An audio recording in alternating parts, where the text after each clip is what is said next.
ನಮಸ್ಕಾರ ವೀಕ್ಷಕರೇ, ಇವತ್ತಿನ ರೆಸಿಪಿ ಸಾಂಬಾರ್ ಆಲ್ರೆಡಿ ತಮ್ಮನೆಲ್ಲ ನೋಡಿರ್ತೀರಾ. ಮೊದಲಿಗೆ ವೆಲ್ಕಮ್ ಟು ನಮ್ಮ ಫುಡ್ಸ್ ಚಾನಲ್. ಈ ಸಾಂಬಾರ್ ಚಪಾತಿ, ಅನ್ನ, ದೋಸೆ ಎಲ್ಲದಕ್ಕೂ ತುಂಬ ಚೆನ್ನಾಗಿರುತ್ತೆ. ಅನ್ನಕ್ಕೆ ತುಪ್ಪ ಹಾಕ್ಕೊಂಡು ಉಪ್ಪಿನಕಾಯಿ ಹಾಕ್ಕೊಂಡು ಕಳಿಸ್ಕೊಂಡ್ರೆ ಇನ್ನೂ ತುಂಬ ಚೆನ್ನಾಗಿರುತ್ತೆ. ಒಂದ್ಸಲ ಟ್ರೈ ಮಾಡಿ ನೋಡಿ.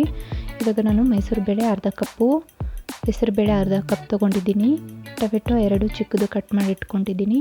4 ಸ್ಪೂನ್ ಆಗೋಷ್ಟು ಸಾಂಬಾರು ಪೌಡರು, ಒಂದು 4ರಿಂದ 5 ಸ್ಪೂನ್ ಆಗೋಷ್ಟು ಎಣ್ಣೆ, 1 ಸ್ಪೂನ್ ಆಗೋಷ್ಟು ಸಾಸಿವೆ, 1 ಸ್ಪೂನ್ ಆಗೋಷ್ಟು ಜೀರಿಗೆ, ಒಂದು ಮೀಡಿಯಮ್ ಸೈಜ್ ಈರುಳ್ಳಿನ ಕಟ್ ಮಾಡಿ ಇಟ್ಕೊಂಡಿದ್ದೀನಿ. ಮೀಡಿಯಮ್ ಇಲ್ಲಾಂದರೆ ಸ್ಮಾಲ್ ಸೈಜು. 2 ಕಡ್ಡಿ ಕರ್ಬೇವಿನ ಸೊಪ್ಪು, ಕೈ ತುಂಬ ಕೊತ್ತಂಬರಿ ಸೊಪ್ಪು, ಕಲ್ಲುಪ್ಪು, ಪುಡಿ ಉಪ್ಪು 2 ಬೇಕಾಗುತ್ತೆ. ನೋಡಿ, ಇಷ್ಟೇ ಇಂಗ್ರೀಡಿಯೆಂಟ್ಸು. ಬೇಕಾಗಿರೋದು ತುಂಬ ಈಸಿ ಮಾಡ್ಬೋದು. ಪ್ರೆಷರ್ ಕುಕ್ಕರ್ನ ಇಟ್ಕೊಂಡಿದ್ದೀನಿ ನಾನು ಸ್ಟವ್ ಮೇಲೆ. ಇದಕ್ಕೆ 2ರಿಂದ 3 ಗ್ಲಾಸ್ ಆಗೋಷ್ಟು ನೀರು ಹಾಕ್ಕೊತಾ ಇದ್ದೀನಿ. ಇದನ್ನು ಕುದಿಯೋಕ್ಕೆ ಬಿಡಬೇಕು.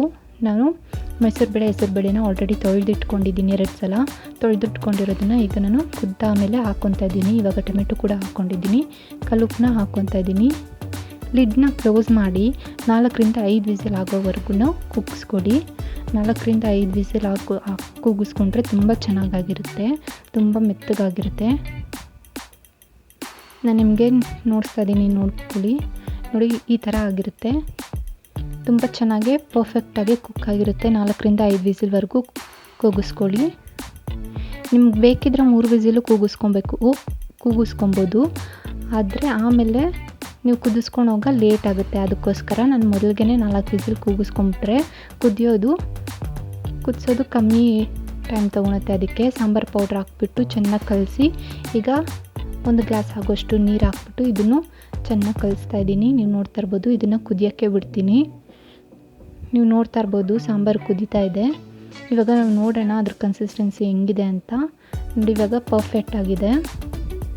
ನಿಮ್ಗೆ ಬೇಕಿದ್ರೆ ಇನ್ನೂ ತೆಳ್ಳಗೆ ಮಾಡ್ಕೊಬೋದು ಸಾಂಬಾರನ್ನ. ನಾನು ಇವಾಗ ಚಪಾತಿಗೆ ಯೂಸ್ ಮಾಡ್ತಾಯಿದ್ದೀನಿ ಸಾಂಬಾರು, ಅದಕ್ಕೋಸ್ಕರ ಅಷ್ಟು ಮಂದಕ್ಕಿದೆ.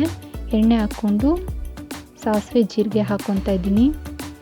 ಈಗ ಈರುಳ್ಳಿ ಹಾಕ್ಕೊಂಡು ಇದಕ್ಕೆ ಉಪ್ಪು ಹಾಕ್ಕೊತಾ ಇದ್ದೀನಿ. ಇದನ್ನು ಚೆನ್ನಾಗಿ ಹುರ್ಕೊಳ್ಳಿ.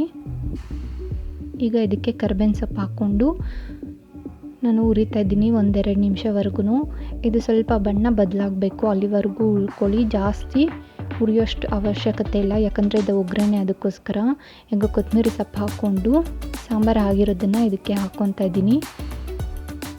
ಸಾಂಬಾರು ಇದಕ್ಕೆ ಹಾಕ್ಕೊಂಡಾಮೇಲೆ ಚೆನ್ನಾಗಿ ನೀಟಾಗಿ ಕಲಿಸ್ಬೇಕಾಗುತ್ತೆ. ಒಗ್ಗರಣೆ ಎಲ್ಲದಕ್ಕೂ ಹಿಡಿಬೇಕಲ್ವ, ಅದಕ್ಕೋಸ್ಕರ